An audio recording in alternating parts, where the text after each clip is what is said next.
प्रत्येक बाबतीत पोलरायझेशन करणं, हिंदू मुस्लिम करणं हा भारतीय जनता पक्षाचा अजेंडा आहे आणि एवढ्यावरच ते थांबले नाही.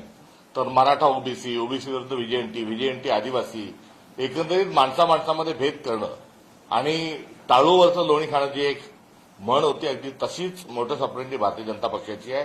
राहिला नाशिक प्रकरणातल्या अनुषंगानं जो प्रथम जी फिर्याद आली होती एफआयआर, हा पोलिसनी का नाही केला या प्रश्नाचा सातत्याने आम्ही उल्लेख करत असताना अद्यापपर्यंत तो पब्लिक करण्यात आला नाही. कुठलाही गुन्हा दाखल झाला तर तो पब्लिक होत असतो, हा का केला गेला नाही. इथपासून तर आरोपी पकडण्याकरता इतका विलंब, हे सर्व एकंदरीत संशयास्पद आहे. झालेल्या घटनेच्या अनुषंगानं चौकशी करून चूक जी आहे ते चूकच आहे. बळजबरी जबरदस्ती कुठे जर केल्या गेलं असेल, ब्लॅकमेलिंग केल्या गेलं असेल, जर वेठीस धरल्या गेलं असेल तर गुन्हे दाखल व्हायला कुठल्याही प्रकारची तक्रार किंवा कुठल्याही यामध्ये विरोध असण्याचं कारण नाही. किंबहुना ही तर आमची मागणी देखील आहे. मात्र या प्रकरणाला चिघळत ठेवण्याकरता चघळल्या गेलंय असा थेट स्वरूपाचा आरोप आहे आणि पोलिसांच्या नाकाखाली जर आरोपी जे सापडतात आहे तर यामध्ये पोलिसांनाच जाणून बुजून त्यांना इतके दिवस हे कुठेतरी गायब फरार ठेवायचं होतं की जेणेकरून या प्रकरणाला जातीयतेची आणि द्वेष पसरवणारी जी भावना आहे ती त्यांना निर्माण करायची होती, या प्रकरणाला हवा द्यायची होती. हा सरळ या प्रकरणातला आमचा थेट आरोप नव्हे तर हा आक्षेप आहे आणि तातडीने या संदर्भामध्ये जो गुन्हा दाखल झाला त्या दाखल करणाऱ्याची सर्व पार्श्वभूमी आणि एकंदरीत त्या घटनेचं सर्व तथ्य जे आहे हे सार्वजनिक झालं पाहिजे.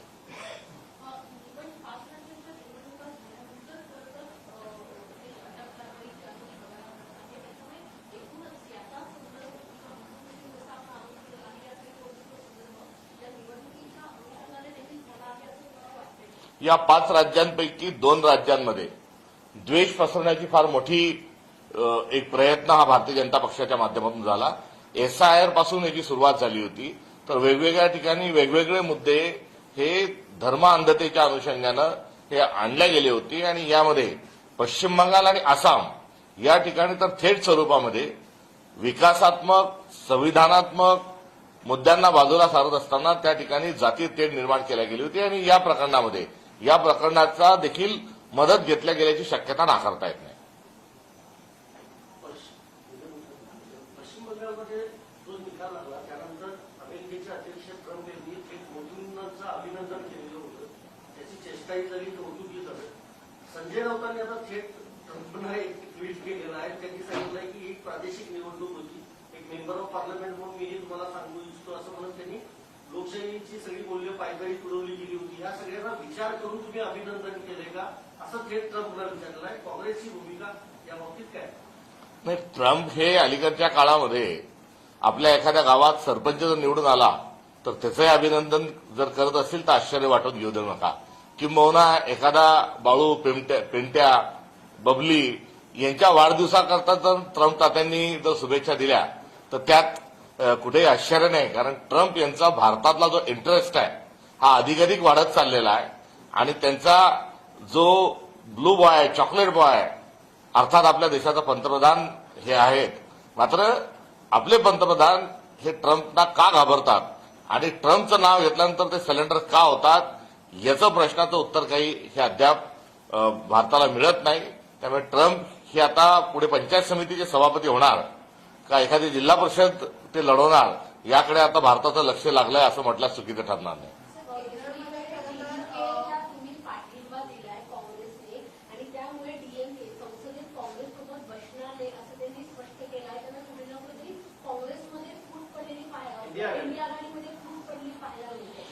नाही, एकंदरीत या आघाडी टिकून ठेवण्याकरता फार मोठा एक त्याग म्हटलं तरी चुकीचं होणार नाही आणि परंपरागत असणारं नातं टिकून ठेवण्याचा पुरेपूर प्रयत्न हा काँग्रेसने केलाय. वास्तविक पाहता काँग्रेसमध्ये एक फार मोठा मतप्रवाह जो आहे हा आपण ही त्यांच्याशी आघाडी न करता जर सर्वाधिक जागा मिळालेला पक्ष जो आहे त्यांच्यासोबत आघाडी करावी अशा प्रकारची एक मागणी होती, कार्यकर्त्यांची मागणी होती, तामिळनाडूची देखील मागणी होती आणि आम्ही आघाडीत जरी असलो तरी मंत्रिमंडळामध्ये काँग्रेसला दीर्घकाळापासून डीएमकेच्या माध्यमातून स्थान मिळत नव्हतं. ती देखील एक पार्श्वभूमी होती. मात्र काँग्रेस अध्यक्षांनी एक भूमिका घेतली की आपले जे जुने मित्र आहेत यांना आपण जेवढं होईल तेवढं आपण सहकार्य करू. या भूमिकेतून आम्ही जो निर्णय निवडणुकीच्या आधी कुठेतरी घ्यायला पाहिजे होता असं मला व्यक्तिशः वाटतं, तो निवडणुकीच्या नंतर होत आहे. त्यामुळे हा सरळ सरळ कुठे कोणाचा हात सोडण्याचा हा भाग नसून एक याच्यात एक चिंतनाची एक प्रक्रिया झालेली आहे, एक प्रवास झालेला आहे आणि त्या प्रवासातून त्या ठिकाणी राहुल गांधींनी बदलतं जे राजकारण आहे आणि नव्या राजकारणाची जी सुरुवात आहे त्या राजकारणाचे जे संकेत आहेत त्या संकेताच्या अनुषंगानं या संदर्भामध्ये आपलं मत जे आहे ते तामिळनाडूच्या निकालाच्या पार्श्वभूमीवर व्यक्त केलं होतं आणि तदनंतर तिथले जे अखिल भारतीय काँग्रेस कमिटीचे जे प्रभारी आहेत तामिळनाडूचे ते गोव्यातील गिरीश चोडणकर जे आहेत यांनी देखील या संदर्भामध्ये विस्तृत स्वरूपात संघटनेशी चर्चा केली, संपूर्ण काँग्रेसच्या कॅडरशी चर्चा केली आणि त्यानंतर संविधानिक मूल्याचा जो इंडिया अलायन्सचा जो मूलभूत भाग आहे, इंडिया अलायन्स कशावर एकत्र आली आहे तर भारतीय जनता पक्षाच्या लोकशाही विरोधी भूमिका आणि संविधान बदलू पाहणाऱ्या भूमिकेच्या विरोधात इंडिया अलायन्स झालेला आहे आणि अगदी त्याच मूल्यांची पाठराखण जर श्री विजय यांचा पक्ष करत असेल तर त्यांच्या सोबत आम्ही जायला तयार आहोत. ही एकत्र घेतलेली भूमिका म्हणजे इंडिया अलायन्सची जो पाया आहे आणि जी मूलभूत भूमिका आहे त्या मूलभूत भूमिकेला काँग्रेस पक्ष हा कटिबद्ध आहे, हेच या संपूर्ण निकालाच्या माध्यमातून आपल्या लक्षात येईल.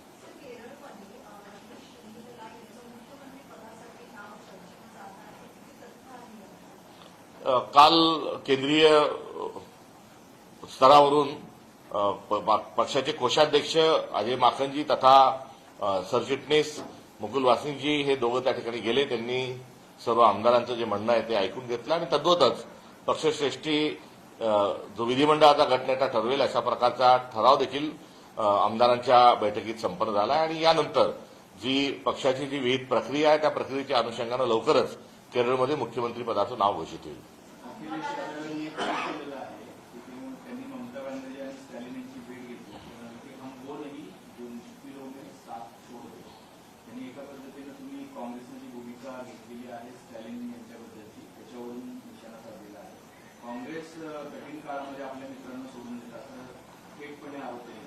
ममता बॅनर्जी यांच्या विरोधातच आम्ही लढलो होतो.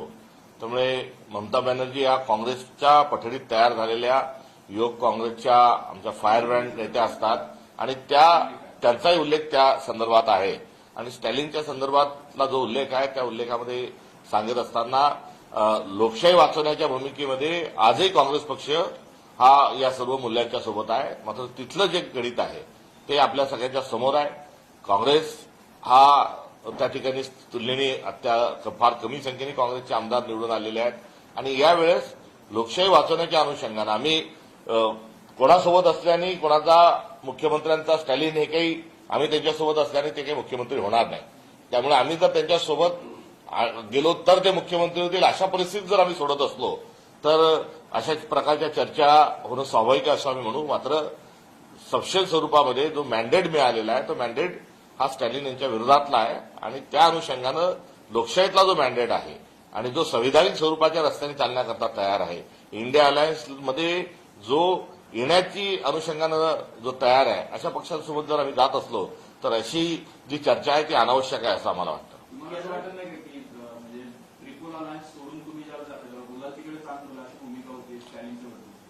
अनेक काँग्रेस ही सत्तेची कुठलीही पर्वा न करता काँग्रेस ही आपल्या मूल्यांच्या सोबत कायम राहिलेली आहे. राहिला मी त्याचा पुनरुच्चार करतो की निवडणुकीच्या आधीच आपण स्टॅलिन यांच्या पक्षापासून बाजूला येत असताना आपण नवीन अलायन्स करावं अशा प्रकारचं चित्र असताना, अशा प्रकारची सर्व माहिती असतानाही आम्ही जर त्यावेळेस स्टॅलिन यांना जर सोडलं असतं तर त्याचं अधिक नुकसान झालं असतं. याही मुद्द्याकडे मला देशाचं लक्ष वेधायचं आहे. त्यामुळे त्यावेळेस जर आम्ही गेलो असतो तर कदाचित सत्ता आणि सत्तेसाठी गेले ही जी चर्चा चालू आहे त्यावेळेस जर आम्ही बाहेर पडलो असतो तर 5च्या पेक्षा कितीतरी जास्त आम्हाला आमचे आमदार निवडून आले असते, सत्तेमध्ये सहभागी आम्हाला आलं असतं आणि या विषयाच्या चर्चेच्या अनुषंगानं आज आम्ही त्यांच्यासोबत असलो काय आणि नसलो काय विरोधातच बसावे लागणार आहे. मात्र जर जे तामिळनाडूच्या लोकांना जो मार्ग त्यांनी निवडलाय त्या मार्गावर चालण्याच्या अनुषंगानं काँग्रेस साथ घालतीये का हा प्रश्न आणि त्या प्रश्नाच्या अनुषंगानं आम्ही श्री विजय यांच्यासोबत जाण्याचा निर्णय हा आमच्या काँग्रेस पक्षाच्या स्थानिकांनी आणि पक्षश्रेष्ठींनी घेतला. केरळमध्ये तुमची सत्ता येत असताना 90 वर्षाचे अण्णा हजारे आता म्हणतायत लोकपाल आलं पाहिजे, आंदोलन गरजेचं आहे. त्यांना जाग आली असावी आणि ती जाग आल्यानंतर त्यांनी हा विषय जो आहे तो पुन्हा एकदा मांडण्याचा प्रयत्न केला. त्यांची जेव्हा आम आदमीचे पक्ष फुटला तेव्हा देखील त्यांचा कुठेतरी त्यांची चुळबुळ जाणवली होती. एकदा स्वामीनाथन आयोगाचं आणि लोकपालचं काय करावं हे अण्णांनी एकदा ठरवून घ्यावं का हा भारतीय जनता पक्षाच्या आणि भांडवलदारांच्या मुशीतून तयार झालेला अजेंडा हा देशाच्या आणि काँग्रेसच्या विरोधात वापरण्याकरता त्यांनी आंदोलन सुरू केलं होतं. हा कायमचा बट्टा अण्णा हजारेंना लागल्याशिवाय राहणार नाही.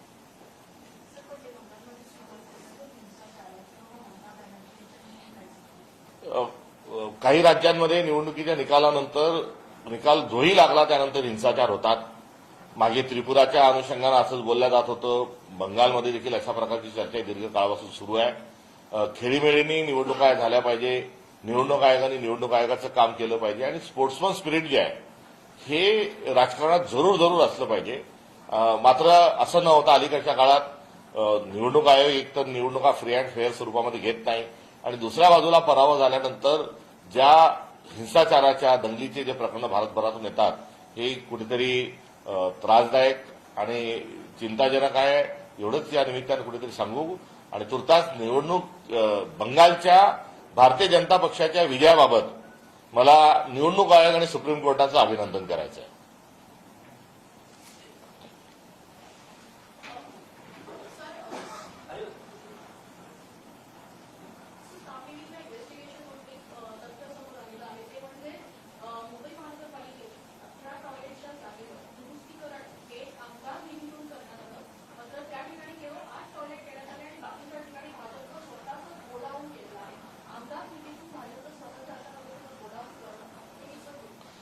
संडासाची जागा ही देखील आता भारतीय जनता पक्षाला गिळंकृत करण्याकरता आता कमी पडतीये असंच या निमित्तानं सत्य येतं.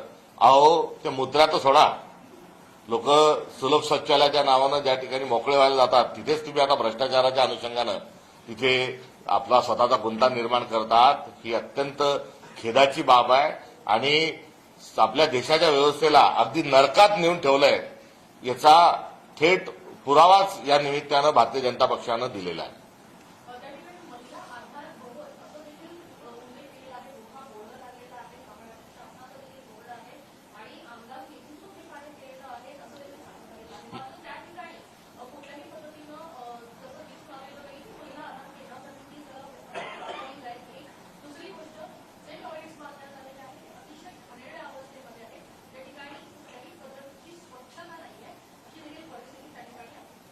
एकंदरीतच या मुंबईमध्ये सुविधा देत असताना सुलभ शौचालय नावाचा एक विषय आला आणि ज्या कच्च्या वस्त्या आहेत, ज्या झोपडपट्टी आहेत त्या ठिकाणी सार्वजनिक सुविधेच्या अनुषंगानं सार्वजनिक शौचालयाचं एक अत्यंत कार्यक्षम आणि वापरात येणारं एक मॉडेल हे मुंबईच्या निमित्ताने उभं राहिलं होतं आणि संपूर्ण स्वच्छता अभियानाच्या माध्यमातून या सस्टेनेबल मॉडेल्सला काळानुरूप अपग्रेड करण्याची आवश्यकता होती. मात्र ते अपग्रेडेशन बाजूला सोडून आता संडासच गिळायचं जो निर्णय भारतीय जनता पक्षाच्या मुंबई युनिटने घेतलाय हा त्यांच्या मूळ स्वभावाचं कुठेतरी असणारं दर्शन आहे. ज्या मलिद्याच्या ज्या जागा आहेत त्या कंबोजला द्यायच्या आणि संडासच्या जागा ज्या आहेत या कार्यकर्त्यांना द्यायच्या, हा दुजाभाव करणं भारतीय जनता पक्षाचं बरं नवं एवढंच त्या निमित्तानं सांगेल.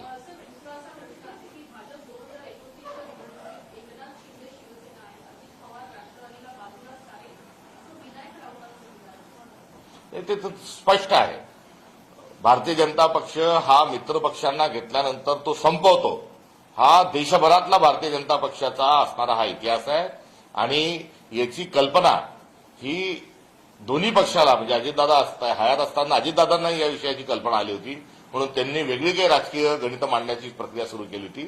तर एकनाथ शिंदे साहेबांच्याही गटाने आता इलेक्शन मोडमध्ये इलेक्शन लांब असताना एकनाथ शिंदे साहेबांचा जी शिंदे सेना आहे ही ऍक्शन मोडमध्ये आहे आणि यामध्ये येणाऱ्या काळामध्ये त्यांना भारतीय जनता पक्ष एकतर विलीन करायला लावेल किंवा बाहेरचा रस्ता दाखवेल हे ओपन सिक्रेट आहे आणि या ओपन सिक्रेटला आता वेळ जो आहे तोच त्या दरम्यान ते ओपन होण्याकरता हा वेळच मध्यंतरीचा आता वाट पाहायचा राहणार आहे. एकंदरीत या सर्व निवडणुकीच्या अनुषंगानं जे हिंदू मुस्लिम जो केला जात आहे यामध्ये अजिबात आश्चर्य वाटून घेण्याचं कारण नाही. कारण भारतीय जनता पक्ष आणि त्यांच्या असणाऱ्या ज्या पॅरलल संघटना आहेत यांनी 2028च्या जानेवारीनंतर म्हणजे जनगणना झाल्यानंतर एकीकडे डिलिमिटेशनची प्रक्रिया सुरू होणार आहे. संख्या ही वाढणार नाही. जुन्या असणाऱ्या महाराष्ट्रातल्या 288 आणि देशभरातल्या ज्या लोकसभेच्या जागा आहेत त्या तर कायम राहतील. मात्र परिसीमन जे आहे हे परिसीमन पुन्हा एकदा नव्यानं करण्याच्या अनुषंगानं आता भारतीय जनता पक्ष हा पुढे आलेला आहे. सुप्रीम कोर्टाचे कोणते रिटायर्ड जज हे डिलिमिटेशन कमिटीमध्ये घ्यायचे यांचं नाव देखील सुनिश्चित झालेलं आहे. डिलिमिटेशन नंतरचा जो मतदारसंघाचा जो नकाशा आहे तो देखील तयार केलेला आहे. हे काम एकीकडे होणार आहे तर दुसऱ्या बाजूला भारतभरामध्ये दंगली घडून आणण्याचं एक कारस्थान भारतीय जनता पक्षाच्या वतीने सुरू आहे. त्यामुळे ठिकठिकाणी हत्यारं पोहोचवणं, 300 किलोमीटरच्या त्रिज्येमध्ये घरून निघून 300 किलोमीटर लोक जातील, शहरामध्ये दंगली करतील, पहिल्या दिवशी रेकी करतील, दुसऱ्या दिवशी जाऊन त्या संपूर्ण कुठे कुठे काय करायचंय या जागा निश्चित करतील, तिसऱ्या दिवशी दंगली घडवतील, चौथ्या दिवशी तिथेच राहतील आणि पाचव्या दिवशी घरी परततील. इथपर्यंत त्यांचा प्रशिक्षणाचा भाग देखील हाती घेतल्याच्या माहिती ही समोर येत आहे. त्यामुळे आजपासूनच या निवडणुकीच्या निकालापासून जातीय तेढ निर्माण करण्याची प्रक्रिया सुरू केली आहे आणि 2002 मध्ये गुजरातमध्ये जशा दंगली झाल्या होत्या तशा भारतभर दंगली करायच्या, डिलिमिटेशनच्या नव्या नकाशाला समोर घेऊन जायचं आणि 2029च्या निवडणुका जिंकायच्या. हे असणारं जे कारस्थान भारतीय जनता पक्षाचं आहे याची सुरुवात ही बरीच आधीपासून झालेली आहे. मात्र या 5 राज्यांच्या निकालाच्या विश्लेषण